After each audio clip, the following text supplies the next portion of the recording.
كترهبونا تخليهم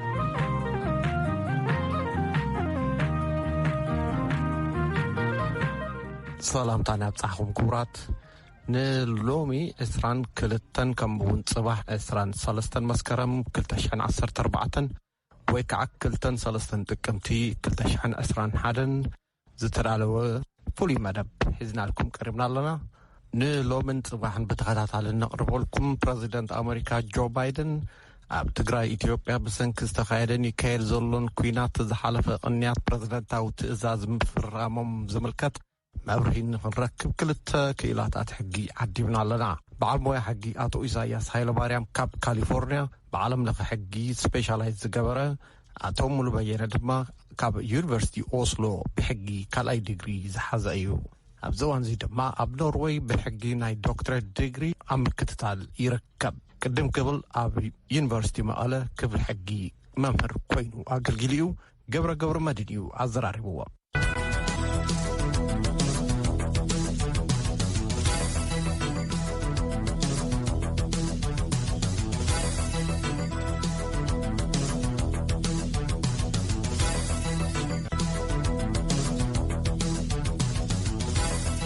زي اب قدام سنبت زمحلالف كباحاتكم كاب سمعتي حطوطات تقبلنا ناب سمويا ويز ملكتو مقربنا نمملاس نفتنلو مدبيو نايلومي السناداي مدب غبره مدينيه مزرارم زعبا ابي اثيوبيا فلاي سمين اثيوبيا تግራይ ተኻይደን ይካየድ ዘሎን ኩናት ይሳተፉ ኣብ ልዕሊ ዘለው መንግስታትን ውድባትን ተኽስ ጠጠው ንምባልን ኣብ ልዝብ ዝተመስረተ ስምምዕ ሰላም ተዳዘ ይፈጽሞምን إجدان منبار زخل أبز حلف كنيات ببريزيدنت أمريكا جو بايدن استفرمت إزاز ملكتيو كلتنا يحق سوميا عدم الله أتو إساياس حيل مريم كابزي كاب يونايتد ستيتس فليكز آت كاليفورنيا أتو ملو بيينة كاب أوروبا نوروي كتما برغن اليوم كلتهم أغايش نايز مدب أغايش بمخانكم بشم سمعتي أزي مسكن أميلنا عدم كأننا كبرة يقوم إلي كبرة مو زرزر نطبطات قدم ملعلنا بريزيدنت جو بايدن 17 مسكرم كلتشن 20 حدنا قواصرا فرنجيز فرمو ناي افصام تزاز اكزيكتيف اوردر حصر بزباله تقليل بزباله رئيتهم هابو كابرحو كجمر اتملو انا اللي موس سرعه بايدن كابزمت جميرو تግራይ فلاي زتاوج كوينات كم زتحاسسبو هيك قالت دحر مسنعو تفلالي سقم ستاتون كوسد دحر مسنعو زعابين صفح تقبار زلوون ايو تناحزي تئزاز دينا خنبلو وغندو منجست امريكا اب ኢትዮጵያ بفلاي اب سمين ኢትዮጵያ ዝኮን ዘሎ ነገራት ጠጠውን ተዘይሉ ንናይ ኣሜሪካ ጥቅሚ በቀጥታ ከም ዝጎድ ኣብ ርድኢት ዝበፅሐ ቅድሚ ሕዚ ዝተገበሩ ስጉምትታት ኣድማዒ ከም ዘይነበሩ ርድኢት ዝተገብረን ካብኡ ዝለዓልን እዩ ብዝብል ክንጠቅሶ ንኽእል ንሰላም ንምዝርራብ ዕድል ዝኸፍት ክሳዕ ዝኾነ ዋላ ብዙሓት ፀገምቲ ኩነታት እንተሃለው ጽቡቅ ጅማሮ ካብ ዘለው ዝሓሹ ጅማሮታት ብዝብል የዝርድኦ ገብረ يقنلي اتملو አቶ ኢሳያስ يقنلي ገብራ ከምቲ ሙሉ ዝገለጾ በሐፂሩ ኤግዚኪዩቲቭ ኦርደር ወይ ድማ ኣፈጻሚ ትእዛዝ ዝግበረሉ ምክንያት ቀዳምነት መንግስቲ ኣሜሪካ ኣብ ናይ ኣሜሪካ ጥቕሚ ኣብ ሓደጋ ዘውድቁ ኩነታት ተርተለው ካሊ መንገዲ ድማ ናይ ሰብኣዊ መሰል ኣብ ሓደጋ ከውድቕ ዝኽእል ነገር ክፍጠር ከሎ ትኩረት ዘድልዮም ህጹጽ ስግምቲ ዘድልዮም ኩነታት እውን ክፍጠር ከለው ዝውሰድ ስግምቲ እዩ ምክንያቱም ናይ ኣሜሪካ ሕጊ መውፅኢ ቤት ምክሪ ሴኔት ይኹን ኮንግረስ ሕጊ ልሙፃእ ነዊሕ ፕሮሰስ ስለ ዝወስድ እቲ ኣፈጻሚ ትእዛዝ ወይ ድማ ኤግዚኪዩቲቭ ኦርደር ክፅር ዝበለ እዋን ብፍጥነት ስግምቲ ክውሰድ ዝግበረሉ ናይ ሕጊ ፕሮሰስ እዩ ፕሬዚዳንት በቲ ናይ ኣሜሪካ ሕገ መንግስቲ ዝፈቅደሉ ባይታ መሰረት ዝወስዶ ስግምቲ ምዃኑ ክፍለጥ እዩ ጠቕላላ ግን ሓደ ኣብ ሰሜን ኢትዮጵያ ብፍላይ ድማ ኣብ ትግራይ ዝሓለፈ 9 ተዋርሕ ዝተፈጠረ ኩናት ምክንያት ሓገዝ ዘድልዮም ሰባት ናብ ብዙሕ ምኻዶም ብዙሕ ሓደጋታት ኣብ ልዕሊ ወዲሰብ ዝተፈጠረ ምዃኑ ሓይልታት ኤርትራን ካብ ኢትዮጵያ ድማ ናይ ኣምሓራ ሓይልታት ኣብ ትግራይ ኣክዮም መሬት እንትሓዞም እሱ እውን ብመንግስቲ ኣሜሪካ ብፅቡቅ ስለ ዘይተረእየ መጨረሻ ድማ ክፋለይ ግፍዒ ወይ ድማ ናይ ሰብኣዊ መብት ጥሰት ዝፈጸሙ ኣካላት ተሓሳስነት ሌጋል ኣካውንታቢሊቲ ዝግበር ናፃን ተሻራውን ወይ ድማ ኢንዲፔንደንት ኢንቨስቲጌሽን ዝግበር እውን ጣውዒት ዘቕርብ ሕጊ እዩ ፕሬዚዳንት ተወሰደ ስጉምቲ እዩ ገብራ يقنلي كم تزغلص كموت تئزاز اب ግምት ዘእተዎም ጉዳያት እዚ ናይ ኢትዮጵያ ሃገራዊ ድሕነት ወይ ድማ ናይ ኢትዮጵያ ቀጻልነት ኣብ ግምት ዘእተወ ኣብ ትቀርና ኣፍሪካ ዘሎ ኩነታት ድማ ኣዝዩ ጸሉ ስለ ዝኾነቲ ተፈጥሩ ዘሎ ኣብ ሰሜን ኢትዮጵያ ከምቲ ዝወልኩሞ ናይ ኣሜሪካ ሃገራዊ ድሕነት ናይ ኣሜሪካ ናይ ወጻኢ ፖሊሲ እውን ስግኣት ብምዃኑ ኣብ ግምት ዘኣተወ ካልኦት ኣብ ሲቪል ማሕበረሰብ ተፈጺሞም ዝበሃሉ በደላት እውን ኣብ ግምት ከም ዘእተወ እዩ ከም መእተው እውን ተጠቂሱ ዘሎ ንምዃኑ እቲ ተፈሪሙ ዘሎ ትእዛዝ መዓዝ እዩ ግብራዊ ዝኸውን ንግብራውነቱ እንታይ ቅድመ ኩነት ዘማልኦ ኣለዎ ኣቶ ኢሳያስ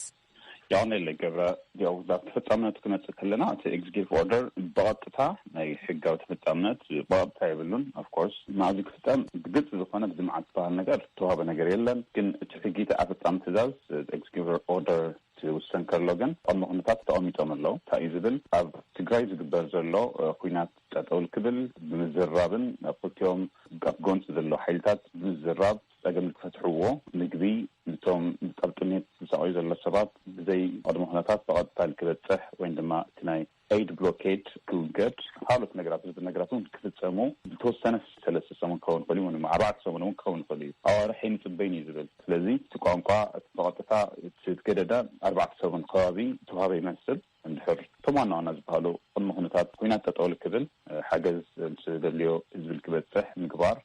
كتيوم حيلتات الزراب تقدم فتح هو الحرية كبرة سجون في كوسات كم زفل ثم after executive order وعندما قدم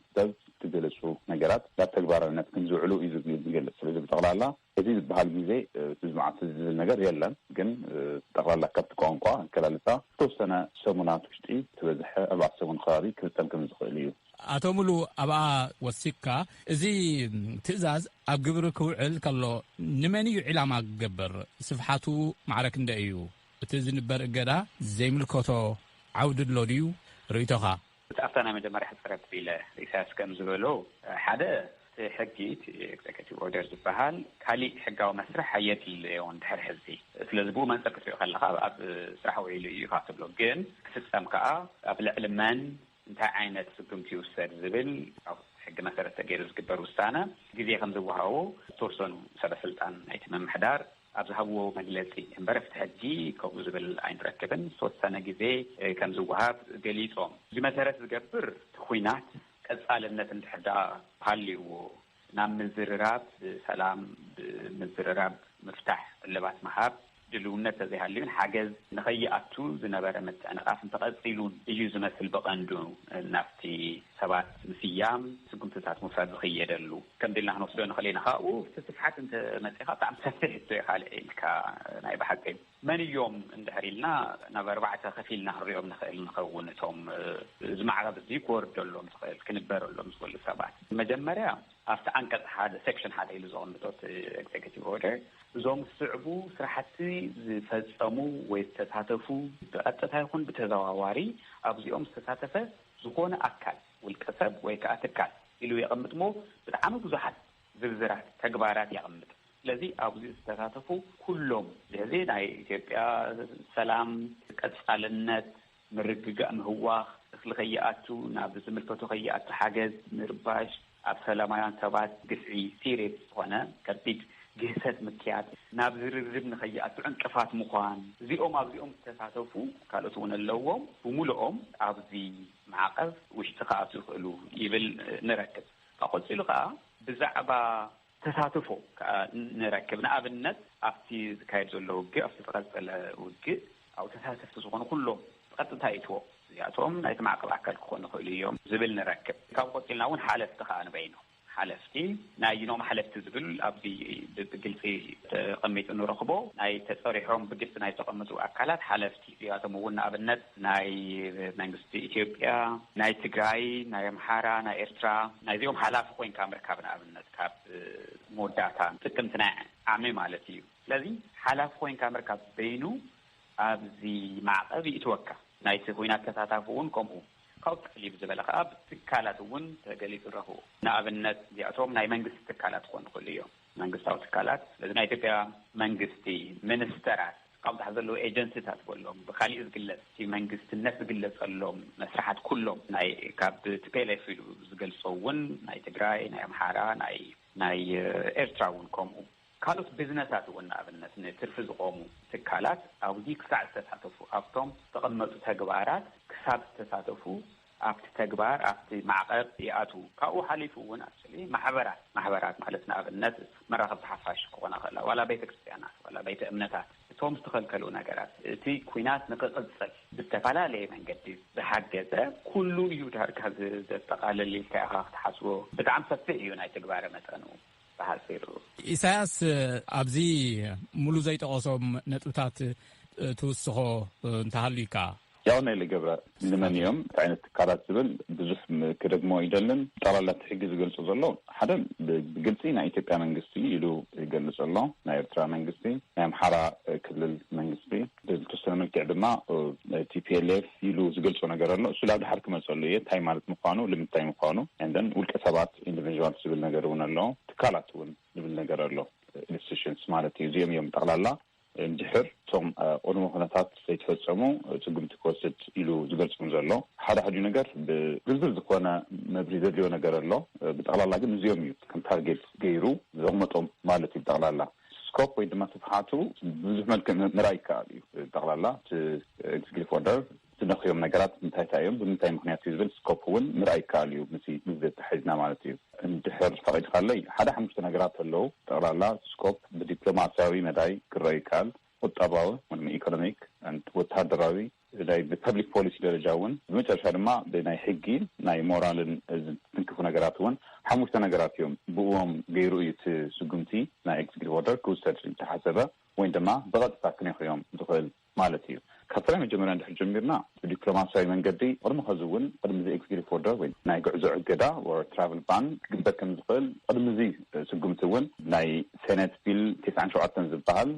ተወሲዱ ነይሩ ብስቴት ዲፓርትመንት ብፍላይ ድማ አንቶኒ ብሊንከን ሴክሬታሪ ስቴት ዝወሰዶ ስጉምቲ ነይሩ ናይ ዕቀባ ጉዕዞ ማለት እዩ ከም ዝበልካዮ ገብረ ካልኣይ ናይ ዲፕሎማሲያዊ መዳይ ካብ ደገ ናይ ኢትዮጵያ ይኹን ናይ ኤርትራ ይኹን ስርሖ ስራሕቲ ብቐጥታ ትንግት ዝኽእል ኣፌክት ዝገበር ስጉምቱን ተወሲዱ እዩ እንዲኦም ብምክንያት ወንድማ ካልኦት ቁጠባዊ ምክንያታት ኣቢሉ ናይ ኢትዮጵያ መንግስቲ ልዕሊ 30 ዝኾኑ ናይ ዲፕሎማቲክ ሚሽንስ ኤምባሲታት ክሻዕ ምዕዛው ዝበፅሐ ነገር ኣሎ እሱ ካሊእ ምክንያት እውን ኣሎ ግን ብቐጥታ ምስ ኣሜሪካ እውን ዝነበሮ ርክብ ንሓመቐ ናይ ምኻዱ ሓደ መግለፂ እዩ ካልኣይ ብዲፕሎማሲያዊ ገፅ እንተሪእናዮ ኣብዚ ኤግዚኪዩቲቭ ኦርደር ወይ ድማ ፈፃሚ ትእዛዝ መንግስቲ ኣሜሪካ ዝጥንቀቆ ሓደ ነገር ኣሎ ቃል ብቃል እንታይ እዩ ዝብል ቀረባ ግዜ ክጣየሽ ተሓሲቡ ዘሎ መንግስቲ ኢትዮጵያ እውን ኣፍልጦ ከም ዘይህቦ ይገልጽ ነገር ኣሎ ጠቅላላ ድማ ኢትዮጵያ ብኣሜሪካ ፈፃሚ ትእዛዝ እናኸዚ ጥራሕ ተፈነስ ጠቅላላ ብኣውሮፓ ይኹን ብዓለም ሕማቅ ዓለም ለኻዊ ስእሊ ክህልውን ገይሩ እዩ ዲፕሎማሲያዊ ገጽ ብመጨረሻ ድማ ዲፕሎማሲያዊ ተሓይዝና ናይ ኢኮኖሚክ ናይ ቁጠባውን ልምዓት ስራሕቲ እውን ኣብ ዓለም ለኸ ደረጃ ከይሰርሑ እውን ከቢድ ፀቕጢ ይፈጥር እዩ ምክንያቱም ሓደ ዓለም ለኻዊ ስእሉ ሕማቅ ዝኾነ ዓዲ ካብቶም ፍሉጣት ዓለም ለኻዊ ትካላት IMF ወርልድ ባንክ ልቓሕ ወሲድካ ናይ ልምዓት ስራሕ ንምስራሕ እውን ከቢድ ናገብሮ ከወድሰ ዝኽእል ማለት እዩ ቁጠባዊ ስጉምቲ እውን ኣብዚ ኤግዚኪዩቲቭ ኦርደር ሓዲኡ ዝገለጸ ነገር እዩ ብፍላይ ሕድሕድ ስጉምቲ ባይ ዘ ወይ ዝውሰደሉ መንገዲ ኣሎ በዚ አንተ ዝገለጽዎ ዲፕሎማሲያዊ ብስቴት ዲፓርትመንት እዩ ዝፍጸም ሃንድል ዝግበር ቁጠባዊ ድማ ናይ US ዲፓርትመንት ኦፍ ትሬዠሪ ዝበሃል እዩ ሓላፍነት ዝወሃቦ እዚ ከፈጽም ማለት እዩ እንዲያውም ስጉምቲ ኤግዚኪዩቲቭ ኦርደር ምስ ተወሰደ ተመሳሳሊ መዓልቲ ናይ US ዲፓርትመንት ኦፍ ትሬዠሪ ወዲያውኑ ሕጊ ኣውፅኡ ስጉምቲ ዝወስደሎም ባይታታት እንታይ ከም ዝኾኑ እቶም ትካላት ታርጌት ዝግበሩ ንመን ምኳኖም ወዲያውኑ ሕጊ ኣውፅኡ እዚ ስጉምቲ እዚ ከመይ ክውሰድ ዝኽእል ሓደ ረድኤት ምቁራፅ እዩ ኤድ ከት ባይ ዘ ወይ ቅድሚ እዚ ስጉምቲ እዚ እውን ናይ ኣሜሪካ መንግስቲ ብናይ ትራምፕ መንግስቲ ብዙሕ ረድኤት ንኢትዮጵያ ክወሃብ ዝግብኦ ኣቋሪፆም እዮም ብዝተፈላለዩ ምክንያት ኣብቲ ዋና ግን ቀዳምነት ምስቲ ናይ ዳም ስራሕ ዘሎ ናይ ገርድ ምስ ዓብዪ ግድብ ህዳሴ ምስ ግድብ ተተሓሒዙ እዩ ምስ ድሓር ግን እናፀንሐ ግን መንግስቲ ኣሜሪካ ኣብቲ ትግራይ ዝግበር ዘሎ ኩናት እናገዘ ምስ መፀ ብዙሕ ረድኤት ኢትዮጵያ ዝወሃብ ኣቋሪፆም እዮም ከዚ እንዲያውም ዝተረፈ እቲ ናይ ኣርጀንት ዝበሃል ናይ ኣርጀንት ሁማኒታርያን ኤድ እምበር መብዛሕትኡ ልምዓት ዝግበር ሓገዝ ኦልሞስት ተቋሪፁ እዩ ዘሎ ናይ ልምዓት ሓገዝ ሙሉእ ሙሉ እናተቋረፀ ምኻድ እዩ ሓደ ኢፌክት ብቁጠባ መንገድ ካሊእ ኣገዋ ዝበሃል ቅድሚ ኸዚ እውን ኢትዮጵያ ብብዙሕ ዓመት ተጠቐመትሉ ናይ ኣፍሪካ ግሮዝ ኤንድ ኦፖርቹኒቲ ኣክት ዝበሃል ሓገዝ እውን ክቋረፅ ከም ዝኽእል ዓለባ ግዜ ካብኡ እውን ዝጥቅሙ ነገር ኣለዎ ምስኦት ተሓይዝና ፕሮስፐር ኣፍሪካ ዝበሃል ካሊእ ሓገዝ እውን ኣሎ ፕሮስፐር ኣፍሪካ ዝበሃል ሓንቲ ዓዲ ንክተግኒ መጀመርያ ናይ ኣገዋ ኤሊጅብል ክትኾን ኣለዋ ናይ ኣፍሪካ ግሮዝ ኤንድ ኦፖርቹኒቲ ኣክት እንድሕር ኤሊጅብል ዘይኮንካ ክልቲኡ ሓገዝ ክተርፍ እዩ ማለት ስለዚ ኢትዮጵያ ኣገዋን and Prosper Africa ዝበሃሉ ክልተ ናይ ልምዓት ኢሳያስ እዚ ናይ ኣገዋ ተረባሓት ከም ዘይትኸውን ወፂኡ ዕላው ኮይኑ ድዩ ተፈጻሚ ኮይኑ ድዩ ተፈጻሚ ይኾነን ገባ ግን ኣብዚ ኣፈጻሚ ትእዛዝ ውሽጢ ግን ብተወሰነ መልክዕ ይገልጾ እዩ እንድሕር ሰብኣዊ መሰል እንድሕር ምጥሓስ እንድሕር ቀፂሉ ድሕር ቶም ቅድሞ ክንፈት ኣንቶ ሙሉ ዝገለጾም እንድሕር ዘይተፈጸሙ ካብ ኣገዋ ኤሊጂቢሊቲ እውን ክትወፅእ ከም ትኽእል ብደንብ ዝገልጽ ነገር ኣሎ እሱ ካሊእ ድማ ኣሴት ፍሪዝ ንብረት ፍሪዝ ክግበር ቶም ግፍዕ ዝፈጸሙ ድማ ግፍዕት ሰብኣዊ መሰል ተፈጸሙ ሰባት ንብረቶም ክትሓዝ ዝብል ነገር እውን ኣለዎ መጨረሻ ምስ ቁጠባት ተሓይዝና ድማ ዓበይቲ ትካላት ኢንክሉዲንግ ኤርላይንስ ብፍላይ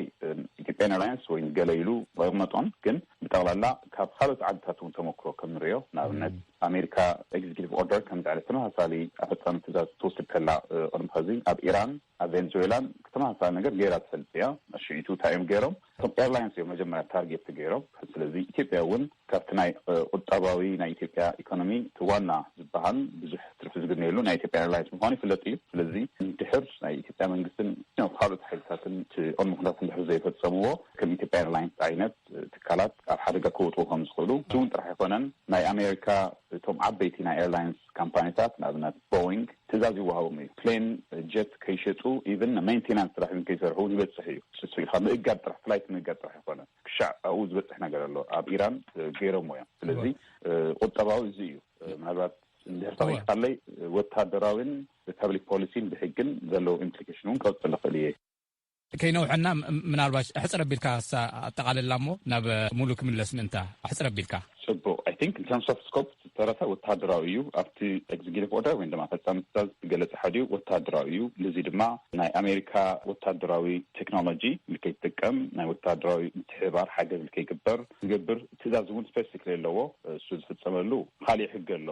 ቀረባ ግዜ ዘደቐ ናይ ዲፌንስ ኣውቶራይዜሽን ኣክት ዝበሃል እሱ እውን ጸሪቑ ኣሎ ቅድሚ 3 መዓልቲ ሓደት ካብቶም ኤግዚኪቲቭ ኦርደር ዝፍጸመሉ መንገድታት ሓደ እሱ እዩ ፐብሊክ ፖሊሲ እንተሪእናዮ ኣብዚ ኣፈጻሚ ትእዛዝ ዝገለጸ ነገር ብዛዕባ ኢሚግሬሽን ዝምልከት ነገር ኣሎ እዚ እውን ዲፓርትመንት ኦፍ ሆምላንድ ሴኩሪቲ ይፈጸም ስፔሲፊክሊ እቶም ኣብ ትግራይን ኣብ ተፈላለዩ ናይ ኢትዮጵያ ክፋላት ግፍዕ ዝፈጸሙ ሰባት ኢሚግሬሽን ኢቨን ንኣሜሪካ ልከይመፁ እውን ባን ይገብር ስፔሲፊክሊ ፍሉጣት ሰባትን ውልቀ ሰባትን ዝእግድ ነገር ኣሎ ብመጨረሻ ኢንተርምስ ኦፍ ብሕግን ብሞራልን ድማ ጄኖሳይድ ዝምልከት እዩ እዚኦም ስፔሲፊክሊ ትገለጽ ሓደ ነገር ኣሎ ኣብ ትግራይ ተፈጸመ ሰብኣዊ መሰል ጥሕሰት ጄኖሳይድ ኢልና ክንፅውዖ ይግባእ እዩ ዝብል ነገር እውን ኣብዚ ቀረባ ግዜ ሓደ ናይ ኒው ጀርዚ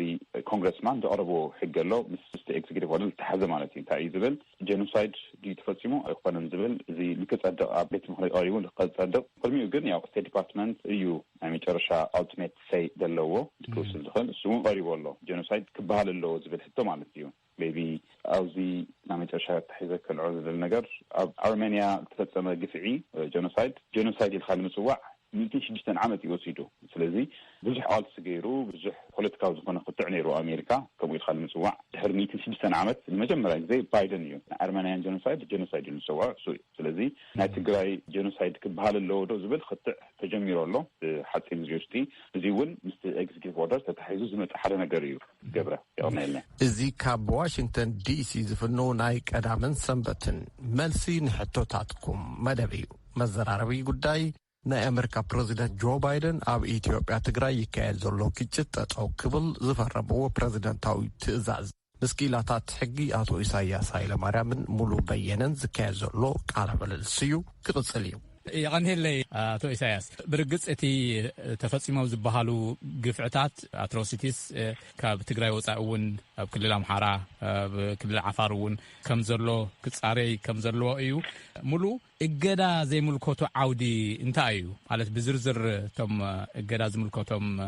ብቁጠባ ብወታደር ብዲፕሎማሲ ብኩሉ ኢሳያስ ዘርዝርዎ ኣሎ እገዳ ዘይምልከቱ ዓውዲ እንታይ እዩ ካብኡ ድማ እቶም እገዳ ዝግበረሎም ኣካላት ዝርዝር ሰብ ይፈልጦም ድዩ ሰብ ብዝፈልጦ ድዩ ዝቕመጥ ግልጽ ይኸውን ድዩ ኣብ ኣታሓሒዝካ ዛጊድ ንእገዳ ዘፍቅድ እዚ ፕሬዚዳንታዊ ትእዛዝ እገዳ ኣይተጀመረን ዝተቐመጠ ግዜ ኣሎ ነዚ እገዳ ክውሰድ ስልጣን ዝተዋሃቦም ድማ ሰለስተ ኣካላት ሚኒስትር ገንዘብ ሚኒስትር ጉዳያት ወፃኢን ኣብ ገለውን ሚኒስትር ድሕነት ውሽጢ ሃገር ሆምላንድ ሴኩሪቲ እቶም ተግባራት እንታይ እዮም ኢሳያሰይ ጠቐሶ እንተሃልዩ ሓዊስካ ኣቶምሉ ሕፅረ ቤለ ብዙሕ እኳ ኸይድዎ እንዲ ኢሳያስ ከም ዝበልካዮ ዘይተሓወሰ عود اللودوسي تيلكا واللون سفعيو جن قلت ليك حاوسو قاعد بزحات ركبينا مالت هذا كايدو I think ذا كايدو تجمع إذا حيش كم زبل كايو بقندون أيتي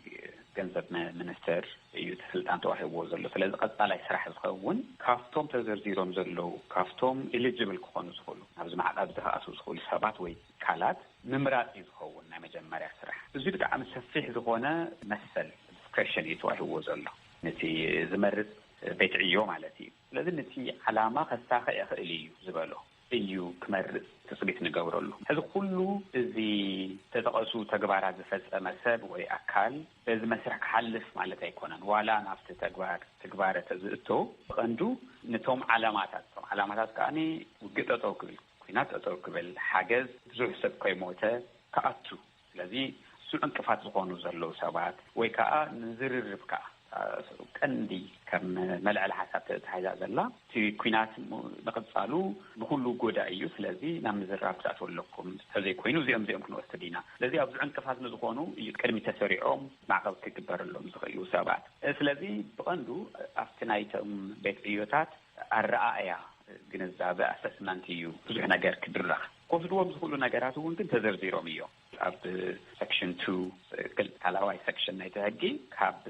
ناي نبرت مقاد بانك حسابون حاويسو أمريكاويان أفتهم معقد زنبرو لهم سبات invest كي يقبرو فسس كي يقبرو ويكا غي عدقو مخل كال ناي أمريكا ناي فاينانساوي تقامات لبح خيهبو ترفو سائي كي يسالتو زود عم سفيه تقبارو اللوخن بغيلي قمت كاونا أمريكا خياتو أمريكا زنبرو سبات دهر كوينهم كأقل أمريكا بارورو بناي منجست أمريكا فقط راح إكسبورت بجبر نجار نفط معقد بجبروا الأكل إكسبورت بجبروا له انتهالي وكأ زيتو كبيل فكر خليو نب أمريكا ذاتو نبرت أي ملكة بناتي الرداء كاب أمريكا زخدو عنده زولو تكنولوجي قانون نبرتات كين زوني أتيو بقى ندوب دي أتوم يبزن تلتلو كالي نجارات نايسات الخون أبنه ناي أجوا بناتي الرداء بناي وعلو مسرح يزخي تقولنا جن أبوي اللو أسسمنت كسول وإيو ناتو ناي بايدن أدمنستريشن أي تب أنا يتخبابي أفتخباب اللو رديت يوز جلس لنا مسرح executive order الذي ولا قبضي يحلفوا أبوي يقبروا أسسمنتات نخالقتون كم زنك إمبر necessarily كل نجاري كالي بز مسرح ذبل رديت كني يبلينا think حنت نجار كن كسر لوات مثلا من الزيت تحيزه زيناي جوان حقي كونه حزب بقندو بحثت ذكايدو ويجبن بفتح مسابات لنسار ويكون مقطع أيقونة نحوارو يزري نجارات اللي باسكوهاهم في حاجز حاجة متن نخاتو أبزر انقفات مخوان إذا جن كده تكبر كلها دحريتون ناتملسكا تكبارات ناي سباتن أكلاتن مرأيه اللي ينبر بقندو سبات زبدلوه تمتعنا ناي زخونة ناي جبن كسعينات جن كم زي كونس مجلس صبغيو خاليون تنعدتات نعمل إرتاوي إثيوبيا خم عدي عاوز مع قبيات واحد سبات ويكات كانت من بستفوقون نعمل ناي إثيوبيا نقد بانك خوون خلت ديراوي بانكي وي عبيت تكالات وي من الترتات من قصد اللي صلوا أن بكم عدي جن از سانكشن أي حلفن بناتي رديد أفتح مجمرة مال علون كم تتقصوا وزح جزء معقب كجبر كله حدثات نفسي زي ملكته نواري خيد بقد تتخيل كود سنك غي كبري زون في متتوي مثل بفلاي أفتح توي نايز executive order حاجزات humanitarian سبقاوي زكون حاجزات كوي قارسو زي كن كسلينا legitimate زكونه transaction channel حلينا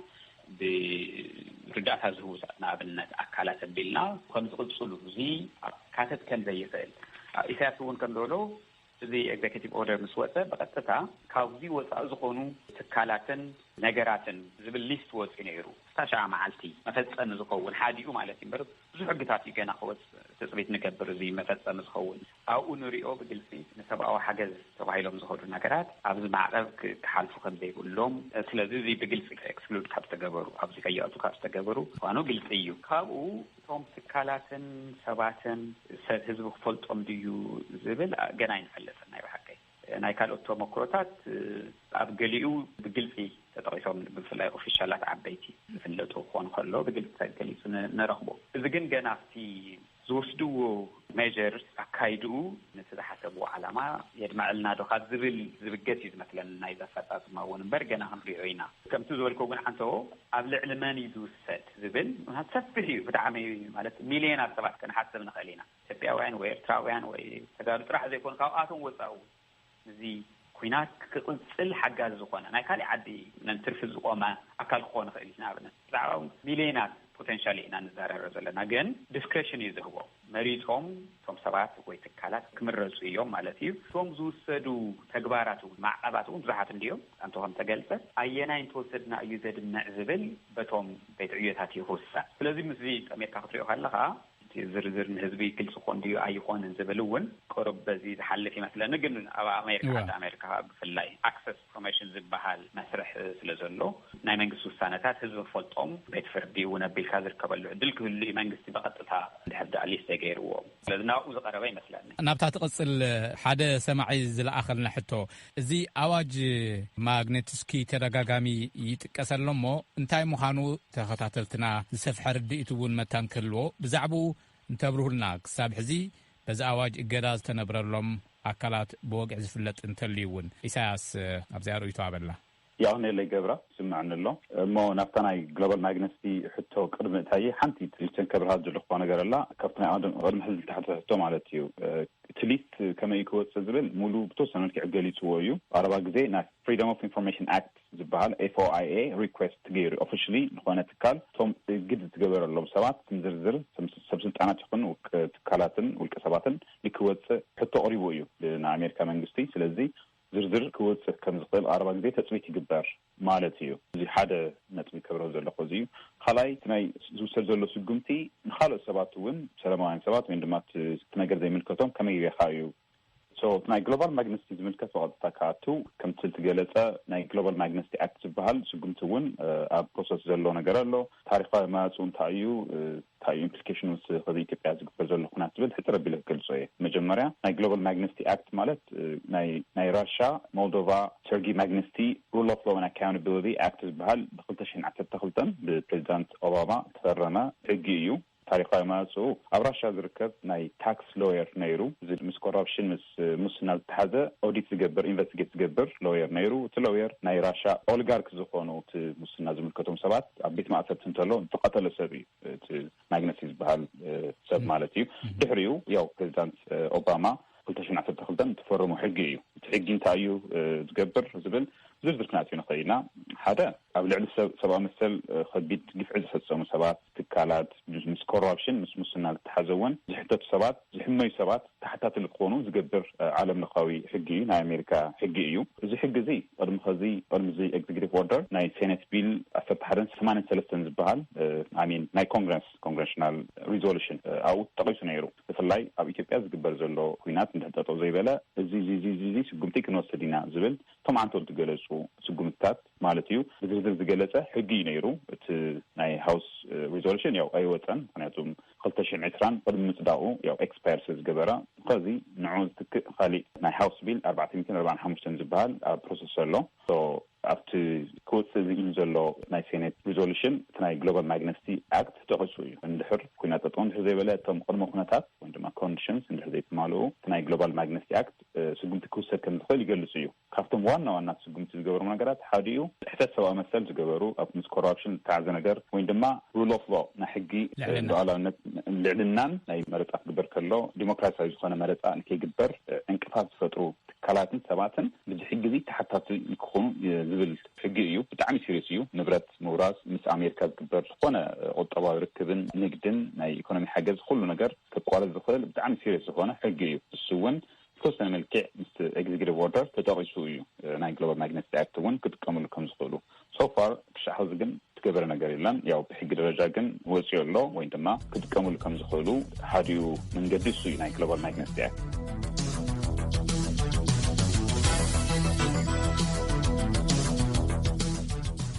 ናይ ዘመደብ እዚ ካልኣይ ክፋል ጽባሕ ሰንበት ሒዝናልኩም ክንቀርብ ኢና ክሳብ ሽዑ ንኽልቲኦም ኣጋይሽ ከምኡውን ንገብረ ኣዝና ነመስግን ክቡራት ስለ ዝተኸታተልኩምና ክብረት ሃበልና ጽባሕ ሰንበት ክሳብ ንረኸብ ድሓን ሕደሩ 4 ክትረኽቡና ትኽእሉ ኢኹም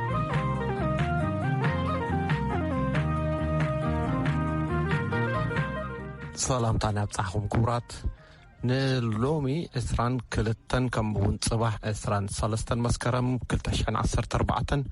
ወይ ከዓ 23 ጥቅምቲ 2021 ዝተዳለወ ፍሉይ መደብ ሒዝናልኩም ቀሪብና ኣለና ንሎምን ጽባሕን ብተኸታታሊ ነቕርበልኩም ፕረዚደንት ኣሜሪካ ጆ ባይደን ኣብ ትግራይ